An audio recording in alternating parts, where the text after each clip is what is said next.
Greetings, fellow collectors, and today I welcome you to another masterpiece of a figure, which is, of course, how else could it be, TungMung EX Duke X. It is the second figure TungMung has produced so far, and I'm not gonna spoil anything, but it's amazing. It is a fantastic piece. It is even better than Omegamon because the articulation just leveled up, breaking through the roof. The details, the painting, sculpt, everything has just leveled up its game entirely. Of course, it isn't without its flaws, but they are so minor to nitpick that they can't be seen as real flaws to it. But of course, here and there exist, and they could have been done a bit better because the engineering that went into the making of this figure is so fantastic that I really question why they didn't do it and found a way to overcome those limitations. This figure with its design that is represented brings us, so it could have been done, but anyways, as you guys know, I will go on with the boxes one came in, a brief mentioning about them, then we are going to the accessories, which have an interesting thing to mention. And then we are going to take a look at TungMon himself, so see you with the boxes. So I put TungMon behind the box, inside the light box, to take a closer look at the packaging. It is nothing very special like with Omegamon. It has the chest of TungMon right in front of the box. It is in a crimson red fitting for it, and we have the 02 TungMon logo showing us that it is indeed the second figure they produced. And on the back there is nothing more than the X with his chest on the sideline, his feet with the TungMon symbol, and that was it for the first. Next we have this little box, which Omegamon did come with as well. It is for the arms and an accessory piece that is a little bit interesting to have inside, but anyways, it is like for Omegamon, nothing special. There's just a code running from the top and bottom into the middle for the symbol to outstand. On this back it is just the same, and this side has nothing. Coming with the accessories, we have this little abnormal thing they put inside, and that would be the head for their first Omegamon white figure. I don't know why they did it. It could be a copyright reason. It could be because they weren't really happy with the head they sculpted for the Omegamon. But this comes in seen as a bit improved compared to the first set, in my opinion, because I saw that Omegamon figure and I saw reviews of it. So this looks a bit better in my opinion. But next we have something that is probably a bit unusual for this figure, because many didn't have it. Maybe some did, but I have it certainly, which is this unique stand I got from the buyer I bought this from. And I don't know if this is custom made or not, but it just looks so damn fantastic. It is one of those Gundam armed stands like we can get with the model kits. Of course it has the TungMung EX stand with it, TungMon, and the shape of the X you can see here, which consists of the red lines and the blue crystal reflection that spreads out across it for the TungMon X antibody. It's a fantastic idea and I adore it to the utmost levels. It is definitely better than just an ordinary stand in translucent or anything, so I just keep it with its cool design, and it takes up space, I have to say it, but it's fucking worth it. It's just worth it, to be honest. Anyways, next in line we have his laser lens, and the laser lens is pretty simply done. It is a translucent blue piece of plastic attached to its base in a crimson red with golden encapsulations. Anyways, it's just fantastically done. The painting is amazing, and the cool thing about this is it has an LED light inside of it, inside a Detolf with the RGBs on, fully extended, bright lights, whatever. It shines very brightly, so it is really fantastically eye-catching. Inside any shelf or Detolf you can put it in, and it will catch your eye immediately. Lastly, we are coming back to its last accessory piece, which is his shield. The shield is like with the lens, golden ring piece with, instead of crimson red, it is a grey piece with white triangles, and very neat thing, I can show you later on the inside of the figure, but the crystal in translucent blue are fantastic done. It is a darker blue than the lens itself and the crystals on his body, but it just makes it stand out, and it fits the golden highlights with the ring fantastically. The cool thing is the hieroglyphs you see are indeed engraved inside the shield. You can feel the surface going up, like they are molded. I'm sorry, not engraved, they're molded on it, because if you rub your finger along the line, you feel the surface raising up with the hieroglyphs slightly, so you can feel the difference in the height of the surface. And I love it, fucking love it, like, and everything is so cleanly done and made. This is just something that you wouldn't see with Bandai. I mean, of course, this is a different digimon we are talking about here, and the design is very different, but overall you can say about the quality, if the manufacturer gives us details they normally wouldn't, and I don't doubt that Bandai would have done this at such length. Like, if I remember correctly, their digimon, the arts was it, and their figure arts do have those details on their digimon, but not to such level. It's molded with such clean and precise forms and movements that you even can feel like the height of the hieroglyph itself on the surface. So it is really different, and I'm showing you why this is even superior if you compare it further. Because if we go inside of the crystal dome you see there, this translucent dome, we have neat little detail I can show you, which is, if you can see, the digital hazard. Not only that imprinted on the crystal itself, it is not painted, it's indeed an imprint. It feels at least imprinted, because I scrub over it and there's no loss, no going out or anything that this destroys the appearance of it, so it is probably printed on it. But this is not the main thing I want to talk about. If you look inside of it, we see another digital hazard compressed of little lines, as you can see, going up and down in all directions, and little triforces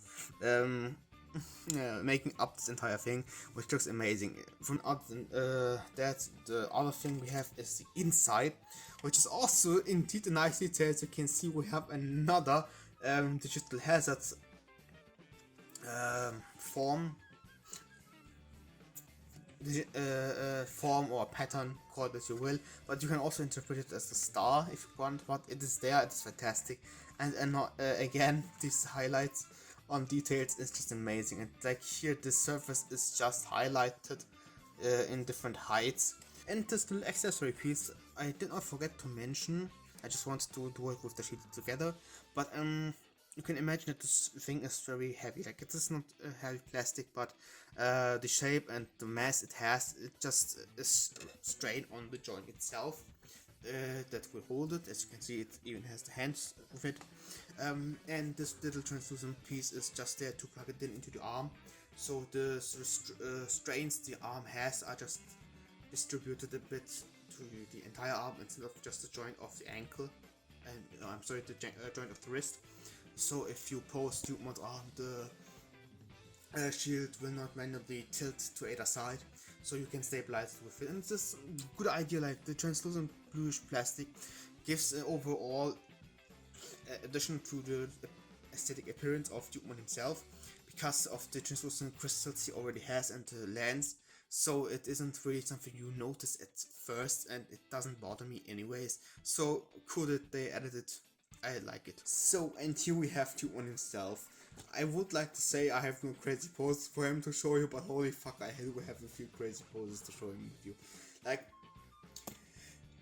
I don't know if I can emphasize it clearly with this review, but it doesn't matter in which pose you put him, he just looks so fucking amazing. Like, the chivalry aura, this knight aura, he's just a fucking badass all around. It doesn't matter which pose, he just puts it off in such high degrees that I can't even fathom it. Like, the articulation is done fantastically, with very few limitations throughout because of the design.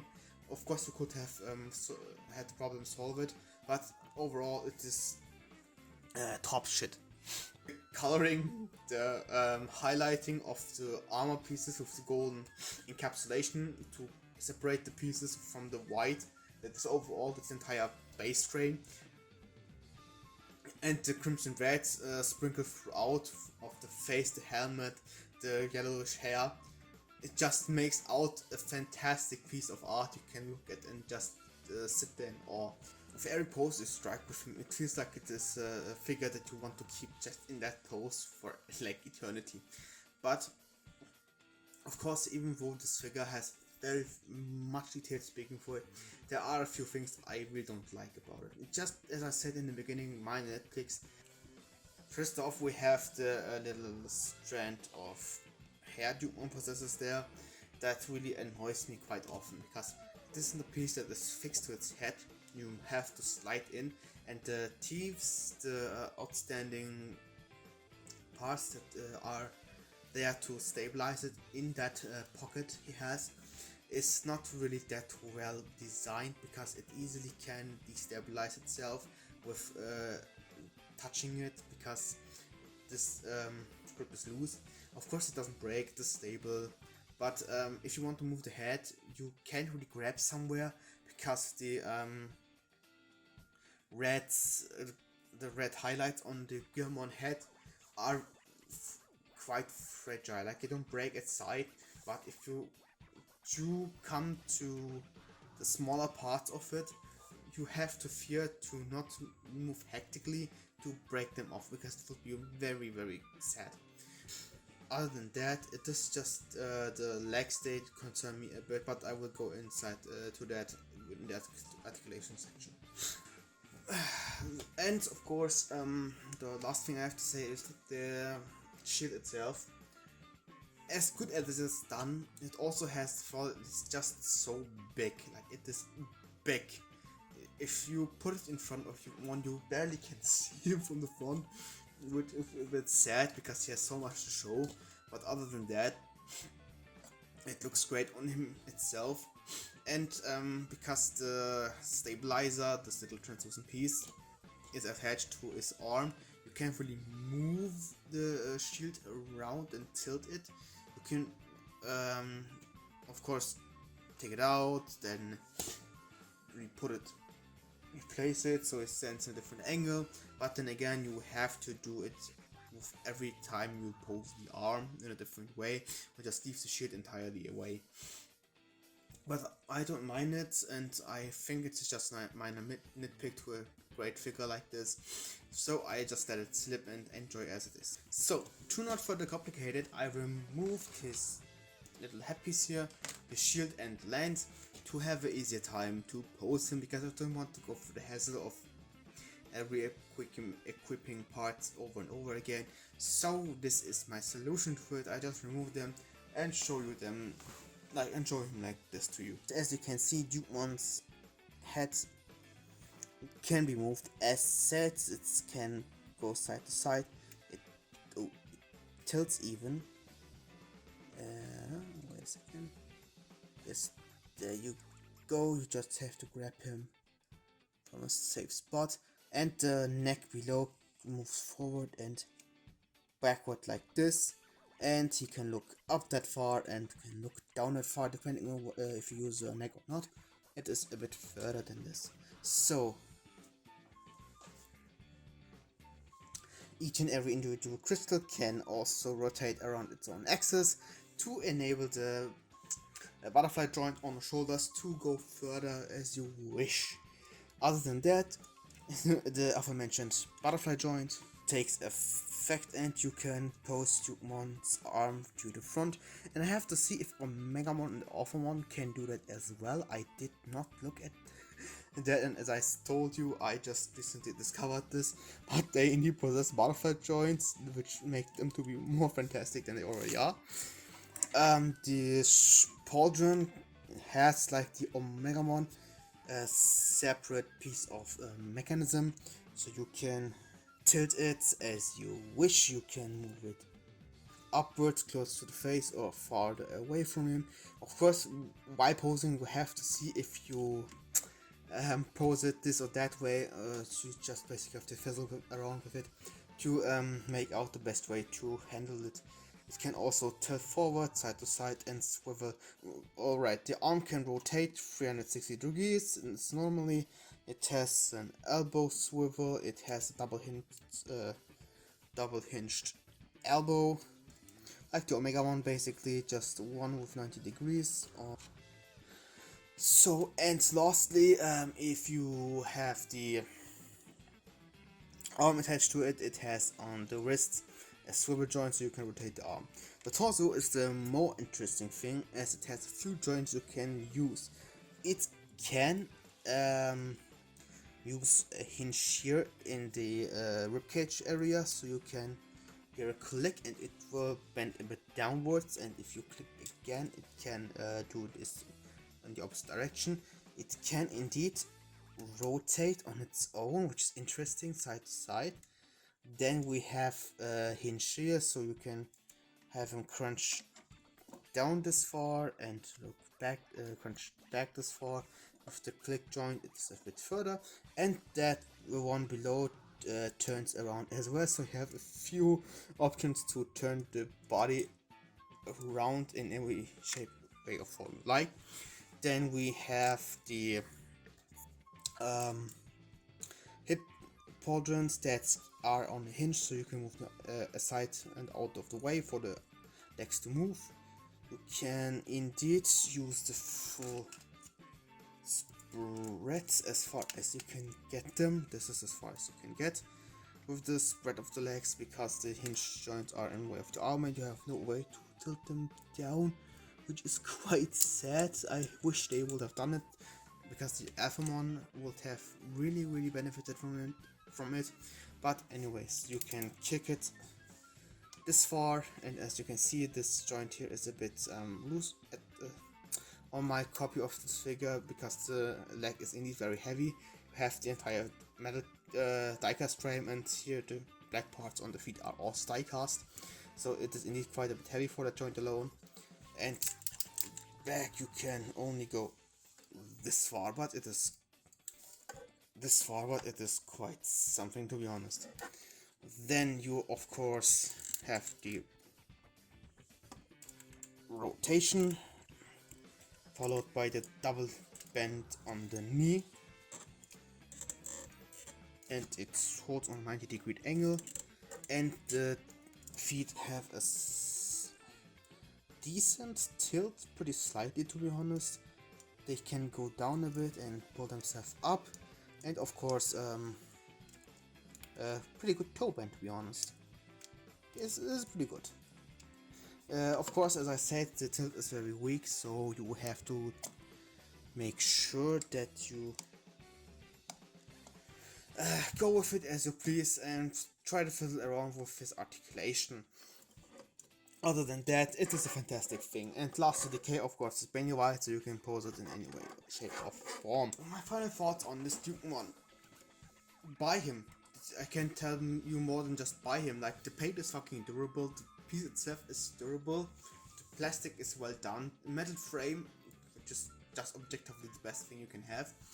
Then the overall design is fantastically sculpted, it is painted amazingly, the quality is very high, articulation is incredible, and if you know what to do, you can put them into really cool and incredible poses.